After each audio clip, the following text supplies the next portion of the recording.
today's Blender tutorial, you'll learn how to use geometry nodes to create countless abstract motion designs that loop perfectly. Let's get started. Let's go into our geometry nodes tab, press X to delete the group input, Shift A, and we are going to bring in a cylinder. So we're going to want some decent resolution on this cylinder for the shapes that we're going to make. So we'll change that to 64. We don't want any kind of fill. And let's Alt-Shift-Click to connect that. Right away, let's spin that on our X-axis, 90 degrees. And let's adjust this radius. And let's change this depth. But let's pull this out into a value node. And we'll set that to maybe 10 for now. Now I want this cylinder to start right at the world origin. So to do that, let's take our value node and divide that by 2. And then we'll take that and combine it into an XYZ node on the Y, and then we'll plug that into the translation. So whatever our adjusted depth is, it will always shift itself to start at the world origin. So now we've got this tunnel that we're going to travel through, but to have enough distance to travel, let's duplicate this geometry and we'll change point to face. And now we can set how many times we want to duplicate this. For now, we can set it to 3. And so this is actually one of my new favorite nodes. This is really fun to use. And what we get from this output is a duplicate index. Since we have 3 cylinders being duplicated on top of each other, we need to offset them. And we can do that using the duplicate index because the index is going to be 0 based. So it'll start from 0 and it'll go 0, 1, 2. So we can take that index and we can multiply it by some amount. And how many meters do we need to translate it? Well, it's going to be whatever this value is at the start. So we'll just pull that value into the multiply here. And then we need to drag this into a combine XYZ. We'll change that to the Y. And let's Shift A to pull in a set position. And we'll say this combine XYZ vector is now the offset. So now that shifts the 3 cylinders that were stacked on top of each other, and it spreads them across the world floor. And we can add more if we wanted to right here, and it shifts them as much as needed. For now, 3 is good. Let's take a look at the resolution of this cylinder. If we go into the overlays menu and we go into our wireframe, we've got these long faces, but there's no sides. So let's adjust that here in the cylinder. We need a higher resolution.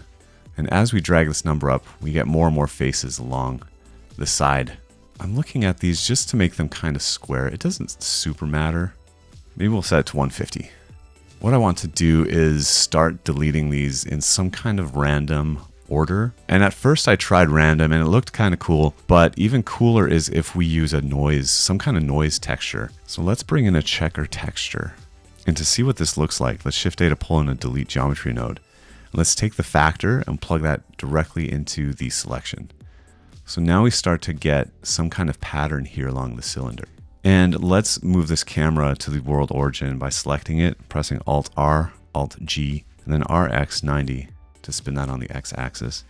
Then we can use tilde to go into the view camera. So now we start to see this pattern here, which that itself already looks pretty cool. We can play with the scale value to get some really cool effects. As we change this, as we increase it or decrease it, you start to get really interesting patterns. If you go to 0.1, you start to get these circles. And you can adjust that even further by bringing in a math node. And then you can say, if something's less than or greater than some kind of threshold, in this case 0.5 looks pretty good. So the next thing I want to do is I want to give this layers so that there's more geometry on the outside of this inner tunnel. And that's another easy trick to do. All we need to do is take the geometry from the set position and pull in another duplicate elements node, duplicate elements. And we can Control-Shift-Click that node to see what is being duplicated. Right now we've set it to points, so we definitely want to change that to faces. This is exactly the same geometry that existed before.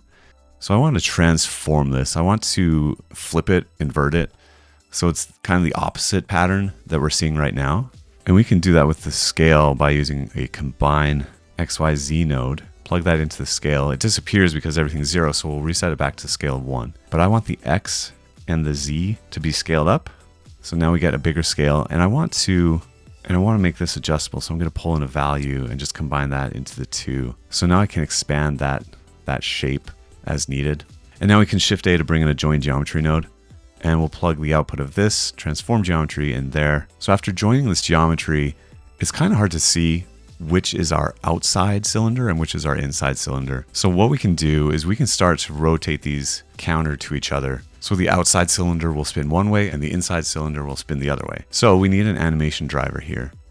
Let's pull in our scene time node and let's right click the end frame and copy as new driver. And we'll take this frame here that we're on and divide that frame by our specified end frame. So now over the course of this scene's animation, we want to multiply that percentage by tau. And we'll take that value and we'll combine it into an XYZ node on the Y. And we'll start to rotate. This will go to the outer. So we're starting to rotate the outer. And we can shift D that transform. And we just need to apply a negative rotation on this axis. So what we can do is plug this into a vector math. And there might be a quicker way to do this, but we can just multiply this by -1. Really, we just want the y-axis to be affected, but we can plug that vector output into the rotation, and now they should spin counter to each other, which is starting to look pretty cool. Let's add some material. In fact, let's get rid of this wireframe. We'll go into the material panel here, and we'll change the material name to be cylinders. For the surface, we don't want a principled BSDF. Instead, what we'll do is we'll shift data set material, and we'll change this to the cylinders, and then we'll go into our shading. And I want the material to just be pure black, unlit, unshaded, pure black. All we got to do is press X on this principled BSDF shader. Now we need to jump into the world, and I don't see anything here, so we can press tilde and frame all. And for the world, I'm going to change this color to this hot pink, which is EA3B4F. And now if we go to rendered, we should see our world. If we press play, we can see that we're starting to get these abstract designs. And these look really cool. Let's change the frame rate from 24 to 60. That speeds up the animation. So what we can do is go into the geometry nodes here and increase this to 500 to slow it down. And looking at this shading, I'm going to go into the render tab, go to color management, and I'm going to change the view from AGX to filmic, and then change the look to very high contrast. I like the look of that. That looks pretty sweet. So if we press play, we get this sweet design going on here. So these shapes change over time as well. So now what we can do is start to move all these cylinders towards the camera. So the camera is effectively flying through this tunnel, and that will add just even more motion to this design. So how do we do that? Well, we've got our animation driver. We can reuse that driver to, I would say, shift all of this geometry, the combined geometry. We can move along the y-axis like that. And now we get some different shapes happening in the center there as the inner and the outer cylinder overlap. So to do this in a loopable manner, we'll use this percentage here, and we need to shift this on the negative y-axis, whatever distance we specified in the beginning. So let's take this and drag it into a multiply node. So 0 to 100% of this initial value, we'll plug that in. And now we can combine that into an XYZ's Y node. But before that, let's shift D that multiply and multiply by -1 so that inverts it. So now let's plug that into this final translation. And it looks a little bit slow. So maybe we can go to the camera and click the camera tab. Let's change the focal length down to maybe 30. And to speed up the fly through effect, let's increase the depth of these cylinders to maybe 100. There we go.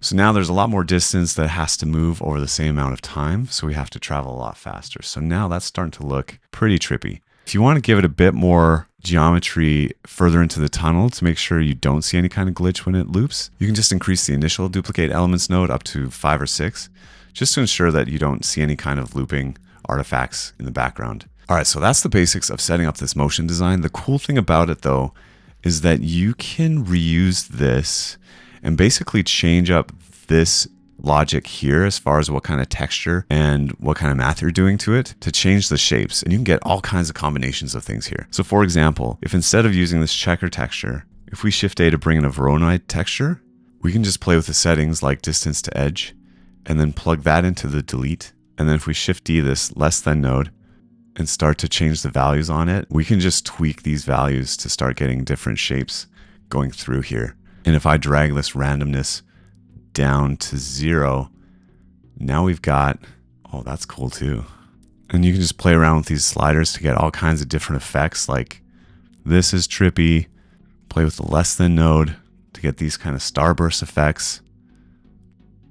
All kinds of things you can do with this setup just by playing with different types of noise. So it's really cool to play around with, have fun with it, come up with all kinds of crazy designs. And last thing before I go is I'll show you how to render this really quick. If you go into the output tab, we've got a resolution here. 1080p is fine. I'm gonna leave my frame rate at 60 FPS and I'll change this to be a video. And let's change the encoding to be MPEG-4. I'm gonna change to H.265, perceptually lossless. And we've got our 500 frames. And go up to the render menu and render the animation. So this was a quick project today, but I hope you guys enjoyed it and learned some cool tricks along the way. Like the video, subscribe to the channel, and click the next video that's popping up right now to keep learning more geometry nodes. See you guys next time.